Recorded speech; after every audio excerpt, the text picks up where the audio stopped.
መርቆሬዎስ ብሎ ለጠራ ሁሉ ፈጥኜ እደርስለታለሁ። ባውሬ አይበላም፣ በመከራ አይቀሰፍም፣ በሰይፍም በገጀራም ቢሆን አይመታም። ባህልህን ያከበረ ገድልህን ያነበበ ብሎ ቃል ኪዳን ገብቶለት ኅዳር 25 ቀን አንገቱን ተሰይፎ ለክርስቶስ መስክሮ አክሊል ተቀበለ።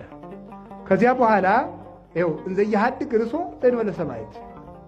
አንዱን ቢገሉት የአንዱ ሰማዕት ደም ሌላ ሰማዕት ያበቅላል።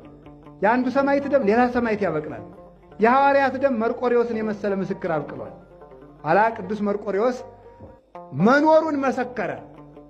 በክርስቶስ አምኖ የሞተ ሰው ሙት ስላላደለ መኖሩን ደግሞ መሰከረ።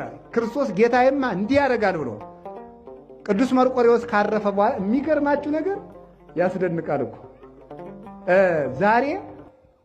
ዛሬ ጥቅምት ኅዳር 10 ቀን ነው አይደል? መስቀል ነው። ኅዳር 10 ቀን ነው። ግን ኅዳር 10 ቀንም የመርቆሬዎስ መታሰቢያ አለው። የሚገርም ነው። ኅዳር 10 ቀን ለምንድን ነው?